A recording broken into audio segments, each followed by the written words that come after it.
तो चलिए दोस्तों शुरू करते हैं आज का सेशन। एक वर्ड है claim.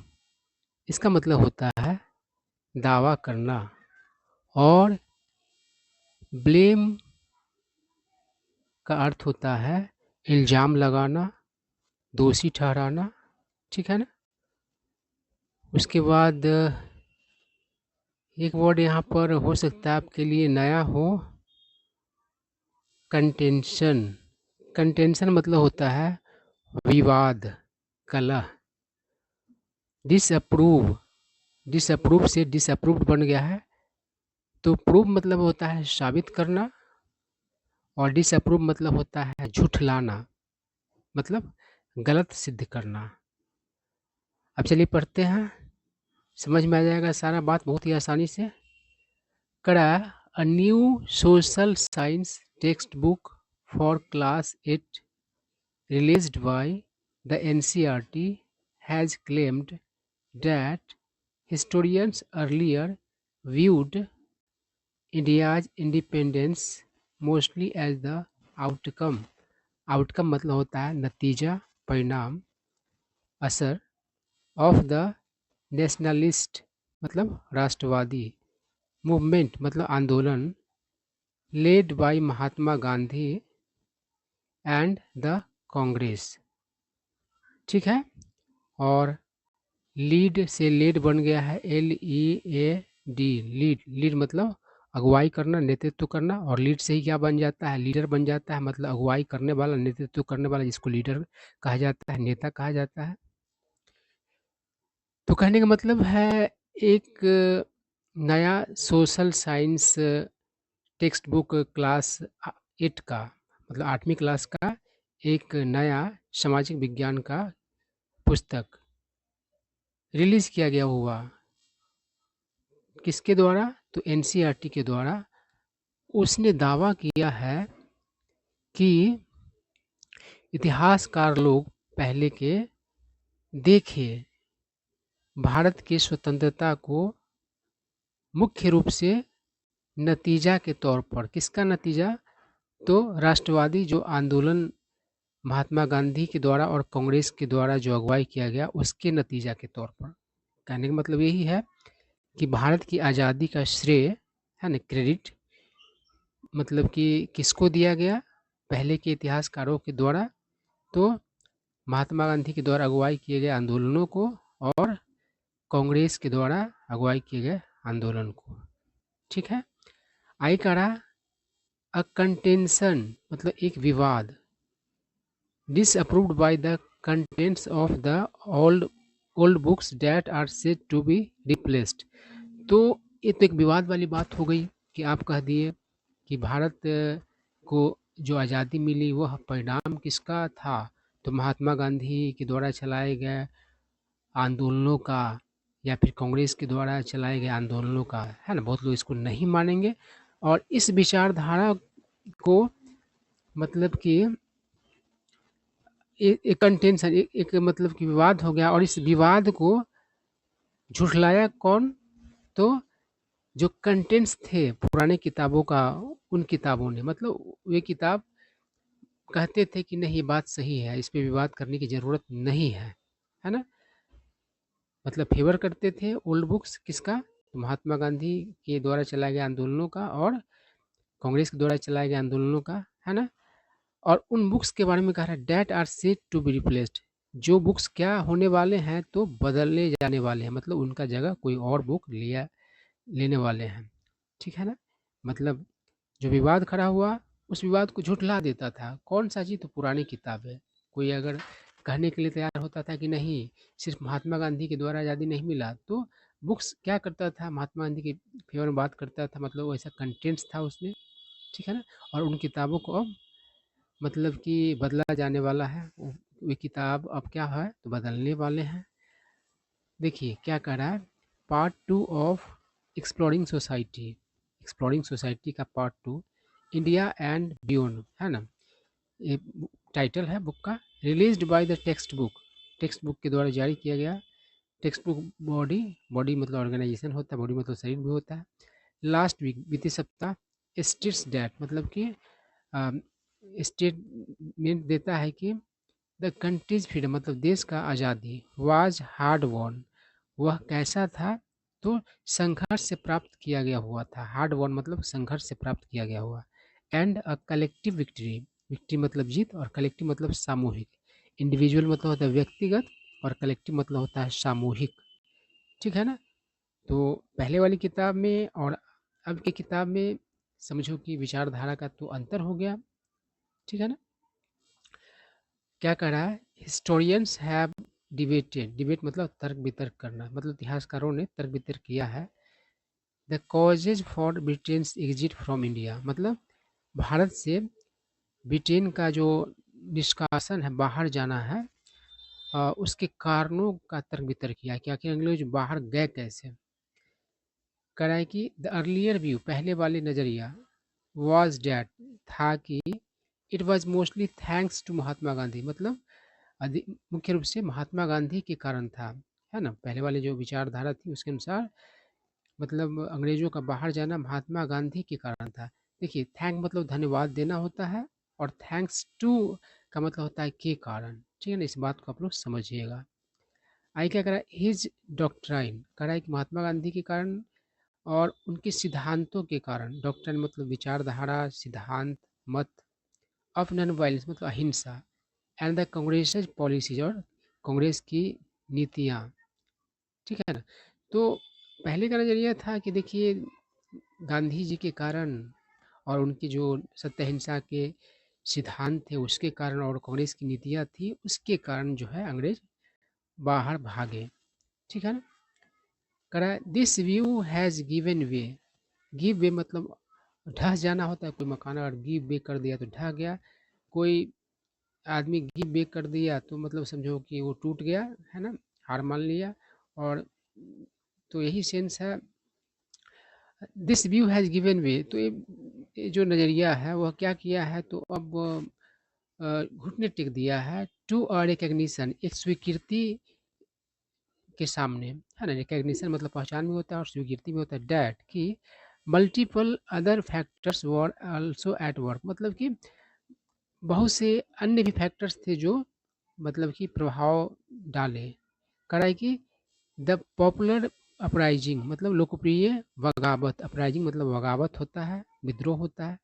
The numerous attempts by revolutionaries यानी कि अनेक बहुत से कोशिशें क्रांतिकारियों के द्वारा, ये भी फैक्टर्स में से एक है।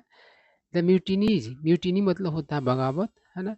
किसी की आज्ञा का नहीं मानना, जैसे कोई ऑफिसर वगैरह है और उसके नीचे का आदमी मतलब बात नहीं मानते, एक तरीके से म्यूटिनी हुआ। सैनिक में खास करके इसको म्यूटिनी कहा जाता है। और उसका प्लूरल बना दिया गया है, स्पेलिंग सिंगुलर होता है MUTINY। तो प्लूरल बनाने के लिए क्या करते हैं, वाई को हटाते हैं, आई लगाते हैं और फिर ES लगा देते हैं। ठीक है ना। तो the mutinies in the royal Indian air force, तो रॉयल इंडियन एयरफोर्स में म्यूटिनी की बात है, and the royal Indian navy, इन सब में बगावत की बात है ना। आइए क्या करा, ऑल्सो ब्रिटेन्स डिमिनिश मतलब कि डिमिनिश मतलब होता है कम करना या कम होना, महत्व कम करना है या महत्व कम होना, ये सब भी होता है। तो डिमिनिश से डिमिनिश बन गया। Status after world war 2, world war second. ठीक है ना। तो कह रहा है कि ब्रिटेन का मतलब कि कम हुआ कद भी है ना। अंग्रेज जो भागा उसके पीछे का कारण है अंग्रेज का घटा हुआ कद सेकेंड वर्ल्ड वॉर के बाद, दूसरे विश्व युद्ध के बाद। And the world wide trend towards decolonisation, और पूरी दुनिया में चलन था किसका, डीकोलोनाइजेशन का। देखिए डीकोलोनाइजेशन, डीकोलोनाइज से बना, डीकोलोनाइजेशन मतलब हो गया उपनिवेशवाद से मतलब कि आज़ादी, है ना। उसके बाद क्या कर रहा है, the age of empires, age मतलब युग, वॉच ओवर मतलब कि साम्राज्य का युग क्या था, तो खत्म हो गया था। एट लिस्ट कम से कम इन दैट फॉर्मेट, उस रूप में। से द न्यू बुक, नया बुक कहता है, इन द चैप्टर, उस चैप्टर में, called India's long road to independence. तो यहाँ पर मिक्स हो गया है, अलग है।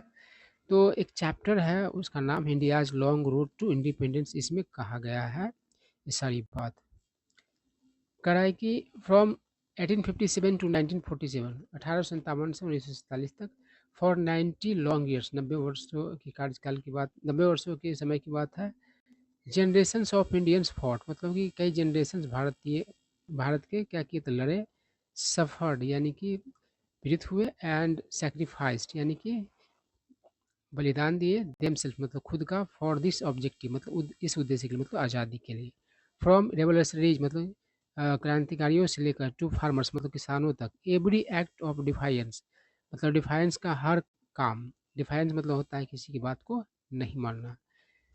ऑफ द कॉलोनियल रूल, जो कॉलोनियल रूल था, उपनिवेशवादी जो रूल था, उसका नहीं मानने का जो भी काम हुआ, रूल टू वीविंग कंट्रीब्यूटेड मतलब योगदान दिया, टू वीविंग वीव करने बुनने में, द टेपेस्ट्री ऑफ इंडिपेंडेंस मतलब भारत के आज़ादी का चित्रपट। दो यद्यपि history records only a few names, history मतलब रिकॉर्ड करता है कुछ ही नाम, and our chapters so very few of those, और हमारे चैप्टर्स तो और भी कम करते हैं। दर्ज आई क्या, India's freedom was a hard won, Bharat का आज़ादी जो था वह कैसा था, तो संघर्ष से प्राप्त किया था। कलेक्टिव विक्ट्री और मतलब कि सामूहिक जीत था। इट एडेड मतलब इसने आगे कहा, मतलब उस मैटर में इस चीज़ का जिक्र है। हिस्टोरियन एक इतिहासकार, who did not wish to be identified जो नहीं चाहा पहचान उसका हो, सेड कहा, हिस्टोरियंस हैड नेवर पोर्ट्रेड मतलब इतिहासकारों ने कभी भी प्रस्तुत नहीं किया, गांधी एंड द कांग्रेस, गांधी और कांग्रेस को एज सोली मतलब सिर्फ केवल responsible for the end of British rule, मतलब कि कभी इतिहासकारों ने नहीं माना कि ब्रिटिश रूल की समाप्ति के लिए मात्र जो थे गांधी जी और कांग्रेस रिस्पॉन्सिबल थे। द न्यू टेक्स्ट बुक, नई text book is creating an impression, an इसमें मिक्स हो गया, एन अलग है और इम्प्रेशन अलग, मतलब एक छाप मतलब कि छोड़ रहा है, डैट कि हिस्टोरियंस वर गिविंग क्रेडिट मतलब कि इतिहासकार लोग क्रेडिट दे रहे थे, श्रेय दे रहे थे, टू द कांग्रेस, कांग्रेस को, एंड गांधी, गांधी जी को, फॉर इंडियाज इंडिपेंडेंस भारत के आज़ादी के लिए। डैट इज़ नॉट ट्रू, वह सच नहीं है। The Indian national Congress, Indian मतलब होता है सचमुच में, सच में। स्पीयर हीडेड, स्पीयर हीड मतलब होता है अगुवाई करना। द फ्रीडम मूवमेंट मतलब स्वतंत्रता आंदोलन। But historians have never cited, cite मतलब जिक्र करना, मेंशन करना, any single cause as being responsible for freedom.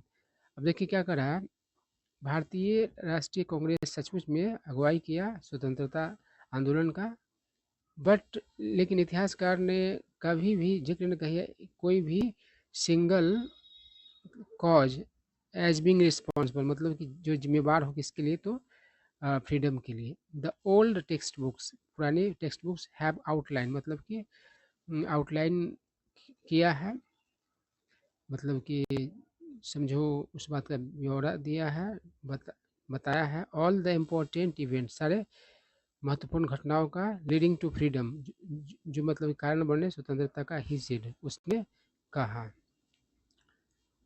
The new text books are replacing, नई टेक्स्ट बुक्स रिप्लेस कर रहे हैं the books prepared by the NCERT between 2006 and 2008। तो 2006-2008 में जो बुक्स एनसीईआरटी द्वारा तैयार किए गए उसको नए बुक्स क्या कर रहे हैं, तो रिप्लेस कर मतलब उनका स्थान ले रहा है। An old book for class 8, class 8 का एक पुराना किताब, कॉल्ड आवर पास्ट थर्ड, है ना, कंटेंट्स उसमें क्या है, चैप्टर, चैप्टर है ऑन रेवोल्यूशनरी नेशनलिस्ट मतलब क्रांतिकारी राष्ट्रवादियों का, such as Bhagat Singh, Chandrashekhar Azad and Sukhdev, and their contribution और उनके योगदान को लेकर भी बात है, to the fight for independence आज़ादी की संघर्ष के लिए, लड़ाई के लिए। Apart from the Gandhi led movement मतलब गांधी जी के द्वारा अगुवाई किए गए आंदोलन के अलावा। करा द चैप्टर टाइटल, चैप्टर जिसका शीर्षक है the making of national movement 1970s to 1947। ये कैसे उल्टा टाइम दे दिया, 1970s पहले दे दिया है, 1947 पहले दे दिया। स्टेट्स मतलब चर्चा करता है कि इसमें कुछ गड़बड़ है, टाइम पहले होगा, 1870 कहते हैं तो ठीक है। कहता है डैट कॉन्शसनेस मतलब कि जागरूकता, चेतना, अबाउट इंडिया मतलब भारत के बारे में, एज अ कंट्री मतलब देश के तौर पर, एंड द वे और वो तरीके the Britishers were exploiting, exploit मतलब शोषण करना, मतलब कि ब्रिटिशर्स क्या कर रहे थे, शोषण कर रहे थे, इट्स रिसोर्सेज इसके संसाधनों का, एक्सप्लॉइट मतलब शोषण करना होता है और दोहन करना भी होता है।